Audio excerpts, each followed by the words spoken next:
Hi, it's Ken Gagne with YouTube channel Gamebits with this week's IndieSider, where I play indie games and then interview the developer. This week I'm playing Warlock Tower, developed by Midipixel and published by Whippering in January 2017 for Steam.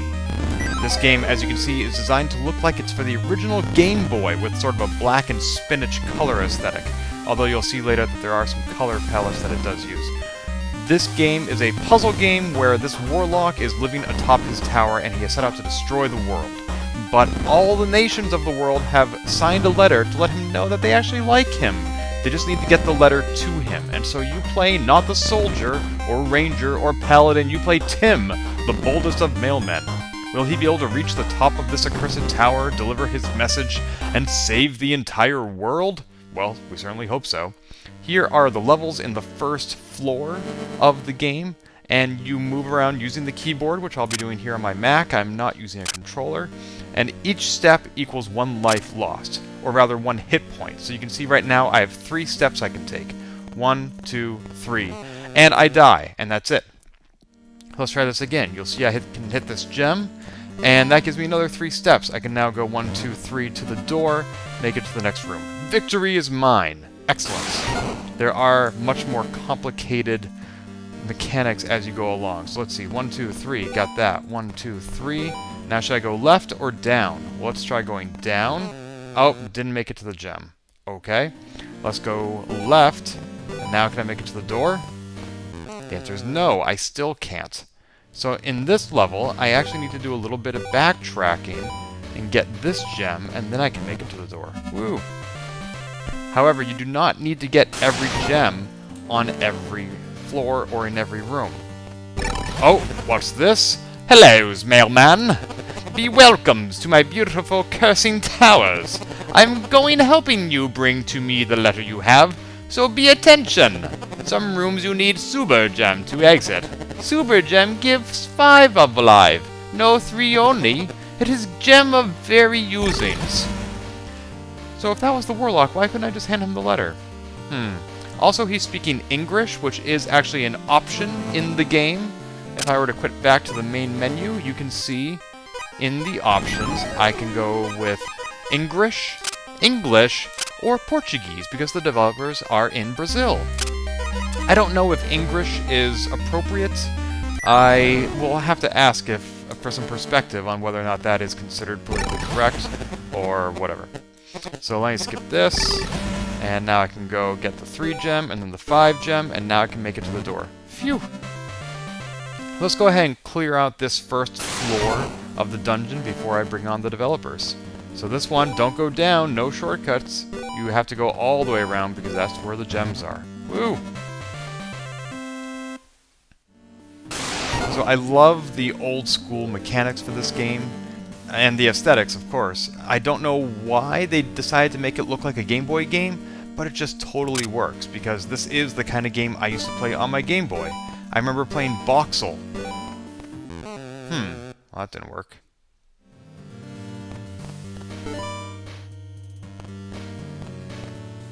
Ah. See? You don't have to get every gem. So, and this does remind me a little bit of Voxel, where you are just a regular guy in a single room of a dungeon, and you're moving about.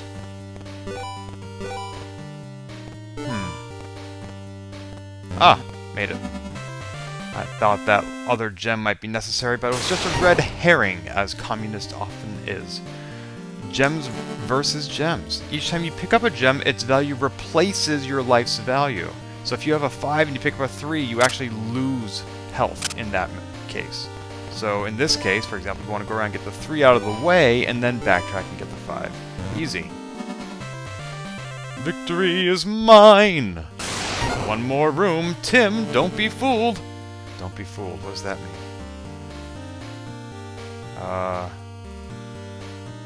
Okay, let's try this. You have infinite attempts per room, so you can sit and think about it like I just did, or you can just start running around trying to grab gems and see what happens. So that's the gist of the game. You'll see some more mechanics as I go along. You'll notice that I have finished 8% of the game and 8 rooms, which implies to me there are 100 rooms. So stay tuned for the interview with the developers. If you just want to hear the interview without watching a YouTube video, go to IndieSider.net, where you can subscribe to the audio podcast Also, you can leave a review on iTunes, which will help other people to find the show, and also tweet us or follow us on Twitter if you want to recommend more indie games for future episodes of IndieSider. Thanks for listening. Hello and welcome to IndieSider Podcast episode number 55. Joining me today is game designer and developer from Midipixel, Ygor Speranza of Warlock Tower. Hello, Ygor. Hello, how are you? Good, thanks. How are you?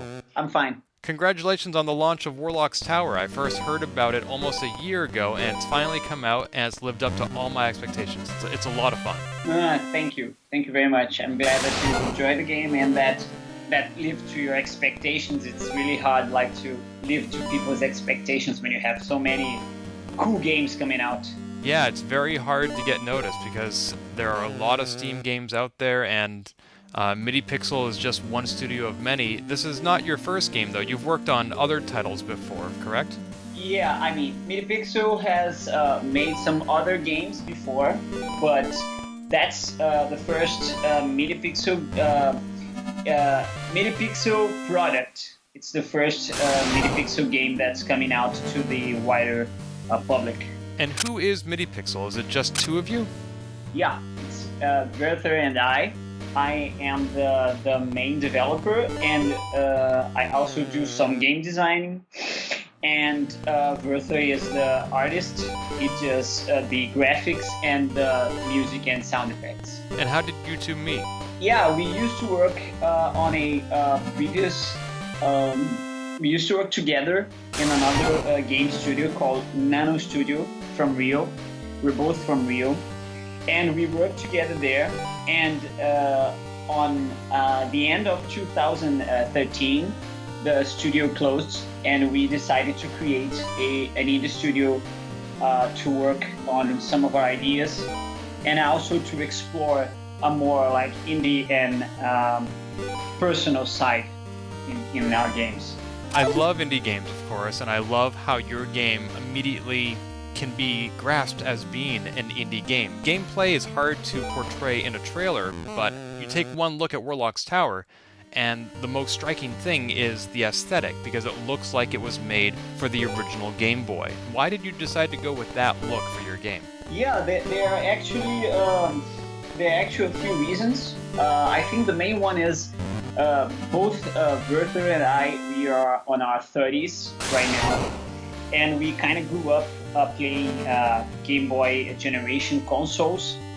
So I guess we that's not really a surprising answer, but I guess we always felt nostalgic about this kind of aesthetic and how much you can convey using the basic 4 colors of the Game Boy.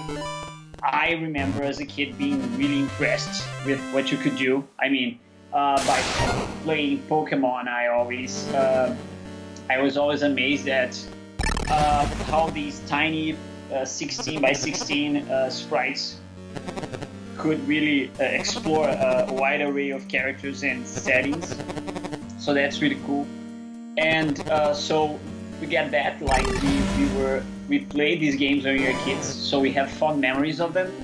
But there's also the idea that when we started working on Warlock Tower, we decided that by applying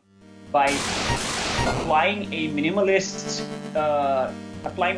graphics, we could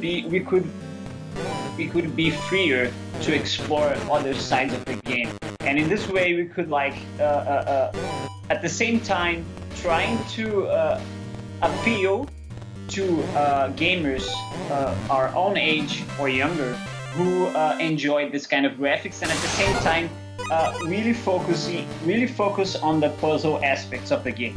I can see how games of yesteryear really had to focus on the gameplay because they didn't have a lot of flashy visuals to cover up poor gameplay. And Warlock Tower, however, has both. I love the aesthetic. I love how the color changes with every couple of floors, and the characters are very expressive. The graphics never get in the way of what's happening. You can always tell what's going on. Yeah, exactly. Yeah, that's really hard to get when you're making a puzzle, because usually our levels are designed around the puzzle solution, and there can be other there can be distractions if you go too far when you're designing the level effects and graphics. So we try to keep it a minimum so you can see straight ahead. As soon as you get a look in the level, you can see which tiles you can move, which tiles you can't, what are the moving pieces, what aren't. So in this sense, our game feels and plays.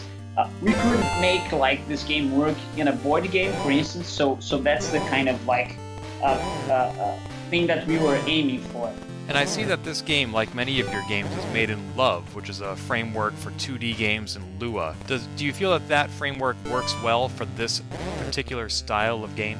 Yeah, I think so. Yeah, I started using LÖVE 2D because I actually used a lot of Lua when I was in college. So I was looking for when I started looking for frameworks that would allow me to prototype game ideas fast. LÖVE 2D was a natural contender. It was like a good idea. Let me take this language which I already know, which I have experience working with, and let's see if I can make games with it. And it really worked, and it worked well. At this moment, LÖVE 2D framework.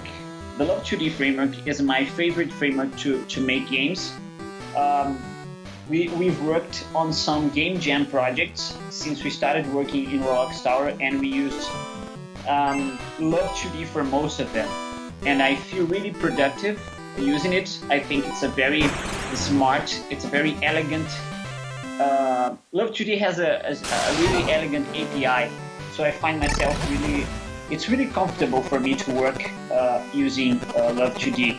And I noticed that you used this framework to integrate some really cool features into your game, such as Twitch. Is that something that Lua includes out of the box, or is that something you had to develop from the ground up? Yeah, kind of. It's not a standard feature. It's not like that's. I had to fetch a library for that, but there are two libraries which I brought to our project. One of them is it's a IRC library because Twitch chat uses the IRC protocol. So I had to find a way to connect to Twitch's chat API. So I need to bring that to my project. And the other part was the SSL protocol, the HTTPS connections, which I need to, the HTTPS requests, which I need to make. But I mean, Lua is a really easy language to connect to things. It's really easy to bring these different libraries together. That's one of the reasons why I like Lua, and I eventually end up liking LÖVE. It's because I could find these things really easily on the web. So I didn't have to build these modules from the ground up. I mainly found something that was already coded, which I thought would work for me. I say, okay, I'm going to see how hard it is to put this on our project. And I started doing the work, and I said, yeah, it's not going to be so hard. So things kind of moved quickly in this area. Was the Twitch integration feature inspired by Twitch Plays Pokemon? Sure. Sure it is, yeah. In fact, I think that Pokemon has a huge influence in our game overall. If you make the right search on Google, you'll be able to find our first prototype. And in our first prototype, which we wanted to test our game's idea, we just used Pokemon sprites and tile sets to see if things were going to work. And also on Twitch Plays Pokemon, this was when we started creating the Twitch integration, the first thing we thought about doing was something exactly like Twitch Plays Pokemon, in which viewers would type their individual movements on chat, and these movements would be polled, a vote would start, and then the most voted movement would be selected. We eventually ran into some problems on that area thanks to Twitch's delay. So players from around the world can be watching the stream from varying levels of delay, like from 10 seconds to 1 minute. So this in a game like Pokemon, in which the movements don't count as much as in Warlock Tower, this voting and this delay isn't as big a problem, unless in certain specific parts. In Warlock Tower, a game in which every step you take steals one of your lives, you die a little bit, this voting would be incredibly cruel. It would take forever to beat a level like this, because if you take one misstep, then your character dies and has to start over. So when we started integrating, we decided that the best way to go to bring Twitch viewers into the game was the experience that we repeatedly saw when we brought the game to fairs and events, in which someone would pick up the joystick and play the game, and his or her friends would start to make suggestions like, oh, you should do this, oh, you died, you should do that. So with thinking in these terms, we decided that the best thing would be to create a platform in which viewers could do that. Like, they can type suggestions to chat, and these suggestions can be accepted by the streamer. And there's a scoreboard which tracks how much points each viewer got from making a solution, from making a suggestion. So it's all came around together, and I think in the end it fits the game really nicely. Have you seen any cool anecdotes or stories of Twitch integration and how people are using it? Yeah, kinda. I mean, I've had the amazing opportunity to watch some of these streams, and there are always fun things which happen. Like what frequently happens is that, as I said before, if you make one incorrect step, your whole solution can be flawed. You're going to die. So what usually happens is that when you type in a solution in Twitch chat, you need to be really. It's really easy to forget a character, a single movement, and that usually screws up your entire solution. So one thing that it's always fun to watch is to see when one of the viewers who already figured out the solution types the solution in chat window, and he forgets a move right at the end. So the character makes all the right moves, and right at the end he should move to the left and then move to the right, and then I mean, if the broadcaster still have steps left, he can finish the level for the viewer, but usually he dies and he has to start over, and then everyone said, oh no, you're almost there. This is really common to watch, and it's always fun. It's always a situation in which you feel that the integration works. But in those scenarios, why not include an undo feature that sends the mailman back one step? Yeah. We could have done that in a similar fashion to like how emulators can save the game state. There's a feature in the game, it's the magic flag, which allows the player to like mark a tile in the stage, like mark his position, and whenever the player dies, he will start from that position onwards. So yeah, that's this mechanic. We could have worked around a undo button, an undo mechanic, but we liked the idea of creating a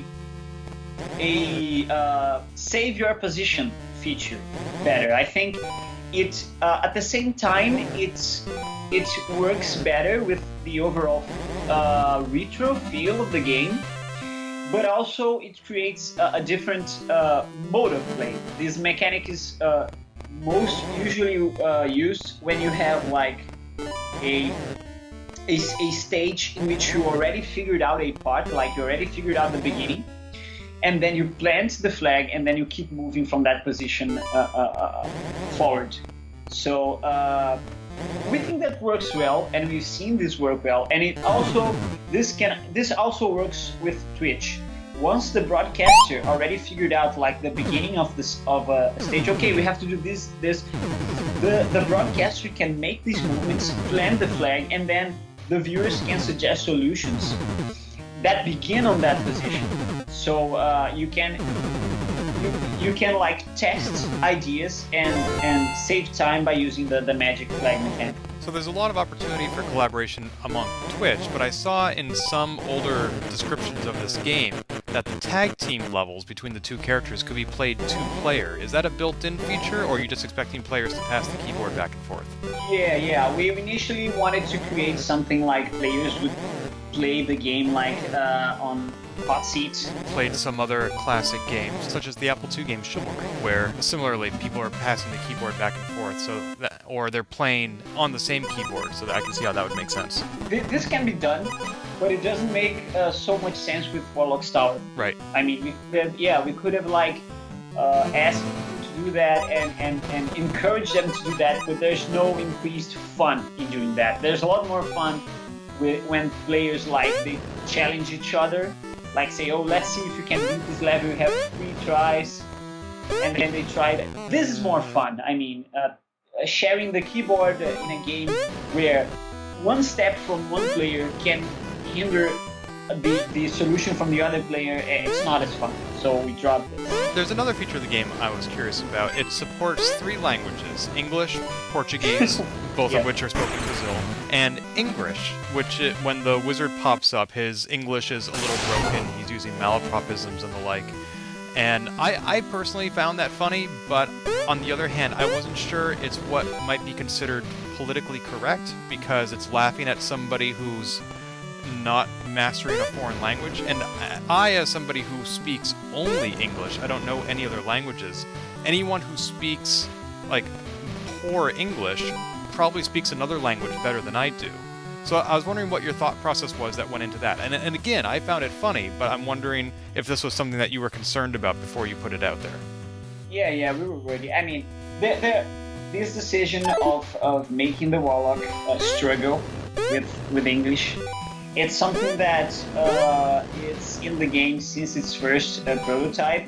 I mean, it's a joke that works on a few different levels.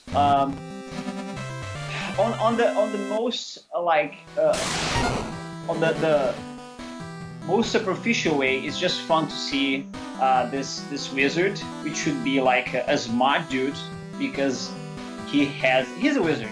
Like, he has world-destroying powers. He can make a very tall tower with a bunch of monsters, and so he should be a wise guy, but he isn't, right? So that's the most superficial way in which you can get this joke. But there are several other layers into that. One of the most important to us is that when we played games when we were younger, Werther and I, we used to play a lot of JRPGs, mostly on the Super NES and other systems, and they usually came with translation errors to English. And I was really a kid. I don't know if I could distinguish these errors, because I didn't know English very well at the time. But when I play these games again, I can see some of them, and it's amusing to me. And so this is like our main layer of the joke. There's also a second layer in which we think it's funny, because we kind of consider this a self-joke. My English is not perfect, so when I write and speak in English, it usually comes like I usually struggle with it too. It's kind of a crook English. So the most criticism we received didn't come from people considering this joke politically incorrect. Most come from people who didn't get the joke, and that's kind of surprising to us, because I think that for Brazilian players, this kind of humor is really easy to catch. Like, they see right away what you're doing, and probably they also struggle. So it's really clear to them that it's a joke. But while we were developing this project, a lot of times we needed to explain. Like, we received offers, I played your game, it's really fun, but you guys should find a real translator, and they commenting on how the game would be better if this joke would be if this nature of the Warlock didn't exist. So I guess this is the area in which we most needed to work around. Right now the game has like English and Engrish, not because we had problems with this joke being politically incorrect, but mostly because some players wouldn't get this joke. In particular, in mobile, the game has been released in Steam, iOS, and Android. The English option is by default because our player base is different there, and players usually will pay less attention to this aspect of the game. They won't be expecting it, so that's a decision we made in order to like lessen the effect of confusion for players who got confused. Oh, that's a great explanation, and I appreciate your allusions to the JRPGs of the Super Nintendo, because I grew up playing Final Fantasy IV with such memorable lines as Spoony Bard. And this ties right into that. Yeah, one of my favorite JRPGs on the Super Nintendo was it's kind of obscure, but I love it. It's called Lufia 2. Yes, Rise of the Sinistrals. I love that game. Yeah, exactly. Yeah, it's a great game, but it has even bugs, and I think I'm trying to recall whether it was Lufia 2 or Lufia 1 in which one of the villains called a goddess, I think, appears in a very dramatic line and says something along the line. I'll show you. He wants to say true destruction, but he says through destruction. It's really marking. Yeah, it's really wrong, and it's really funny because it should be a dramatic and awe-inspiring moment, but it's just laughable because of that. So close. We've talked a lot about the development of the game. I want to talk a little bit about the distribution and publication of the game. As far as I know, correct me if I'm wrong, this is Midipixel's first collaboration with the publisher Whippering. How did that come about? Yeah, it was cool. We talked to a few publishers before we talked to Whippering. We were looking for someone who could who believed in the game, who wanted to see it released. And Whippering was the first company who started talking to us and that wanted to take this game. I mean, we wrote in the credits that Whippering was the first publisher who saw the game for what it was and for what it could be. And Greg is a really amazing guy. He was the one who suggested the Twitch integration in the first place. He really believes in this kind of interaction with players and this kind of integrated play. And it has been really fun to work with him. We've done... I think we started working with Whippering since last year's June. I think. I'm not sure. They have to check that. But sometime around that. Whippering kind of showed up like... not at the beginning of the project because we have been working with it for some time now, but it considerably, in my opinion, increased the quality of the game. So it's not just about getting the game out there, it's actually assisting with the development of the game as well. Sure, yeah. I mean, although distribution is a large part of being a publisher, I mean, there's only so much work you can do if you can't like create something. I mean, what I'm trying to say is that you would work. Your work wouldn't have the same strength and potential if you couldn't like also give some new spin and direction and see new things which we were failing to see when we were working on the game. So we especially when you've been working on a game for so long. We started working on Warlock Tower in October 2014. So we've been working with it for like 1 year and a half. So a publisher is always a set of fresh eyes. It's going to take a hard look at your game and see how it can become a better product, which platforms it can, in which platforms it can work and which it won't work. How can you make your game better than it already is, just by seeing at it, just by looking at it in a new way, in a different way. So that's really cool, and one of the areas in which Whippering really helped us. Awesome. And that helped you to get the game out onto Steam, which I think was your first time on Steam, but also iOS and Android. And I saw that you may be working also on 3DS and Vita versions. Is that correct? Yes. That is correct.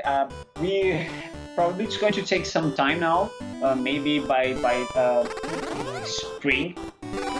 But we're still looking on the best way for doing these ports, because I mean, it's not going to be, it's never is a trivial porting. Like, for instance, when you have the 3DS, you have two screens, so one very basic thing is that what are you going to put on the second screen? What are you going to show? Are you going to show a minimap? Are we going to integrate these two screens into the game in tag team? We don't know. We need to. There's going to be some thinking now that the game is out, but we're aiming for spring. Now, some developers I've spoken with, when they're releasing games for multiple systems, the Vita is a very low priority, and more developers are just dropping that version entirely. May I ask what your take is on the vitality of the Vita? Yeah, I mean, we read this as well, yeah, I mean, it's many developers are interested in developing games for the Vita right now, but I think that the most important thing to us right now is that when we were developing Warlock Tower and testing the game with players and taking it to events and fairs, one of the things that we realized is that the game really works on handheld platform. Like, it's really cool to play the game, and the play cycle, Warlock Tower's play cycle really works when you're like on the run, because you sometimes you struggle with the stage and then you stop playing that stage, and when you go back to the stage you just see the solution. Your brain has recovered and you're well rested and whatever. So we really wouldn't want to pass on the opportunity of porting this game, which we feel work really well for handheld platforms, to like a cool handheld platform such as the Vita. I mean, at this point, like, the game is already done. We have like released it, and we feel like the game succeeds. We have been hearing a lot of good reviews and nice comments about it. So I think that it's worth a shot. I wouldn't want to miss the opportunity of putting a game which I think works in this platform and not having it there. Sure, that makes sense. Yeah. And I just have one last question, and we could do a whole podcast on this one question, but I just want to touch upon it. I have done IndieSider podcast interviews with people in Canada, Australia, Germany, France, England, Russia, Siberia, all over the world. But I think this is the first time I've spoken with a developer in South America. What is the indie game scene like where you are? Are there other people doing what you're doing, or do you feel pretty isolated? Yeah. Our industry is not fully grown. There's a lot of space to be explored, and there's a lot of things we can build down here. We're starting to create a community, and we're starting to create events which happen annually, every year. So that's really cool. But we're still like growing.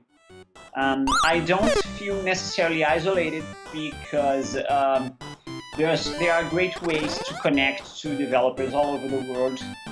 We use like Twitter a lot, and in this way you often don't feel as isolated and neglected. But sure is harder, because we face some problems that doesn't affect more developed markets and industries around the world.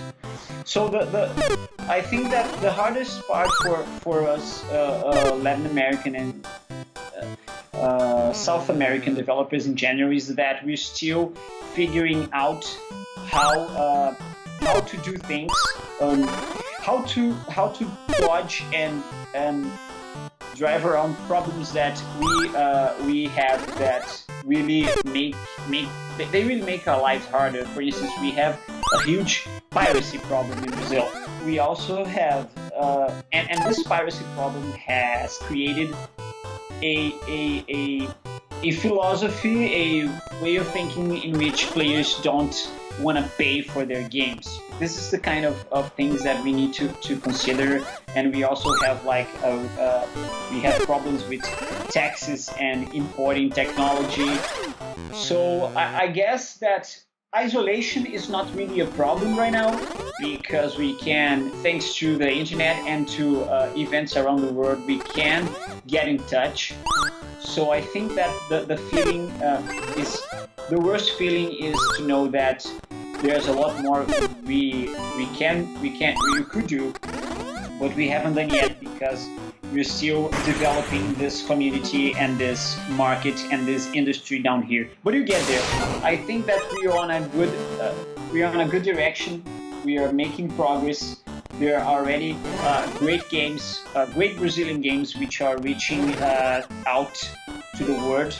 Everyone is recognizing these companies, and they are making a difference. So I think that's the most important thing right now for us, to keep doing this and to keep strengthening our community. Excellent. Well, I applaud you for being one of those innovators who are pushing that community forward. Remind our listeners where we can find you and Warlock's Tower online. Sure, yeah. Our website is midipixel.com, midipixel.com. And also you can find Warlock Tower in Android, iOS, and Steam. Just type Warlock Tower. And I hope you guys take a look at the game. I think if you like puzzle games, if you like hard games, if you like retro games in general, if you like weird humor, these are all traits which people have been praising the game for, and I think you will like Warlock Tower. Great. Thank you very much, Ygor of Midipixel. Yeah, thanks, Ken.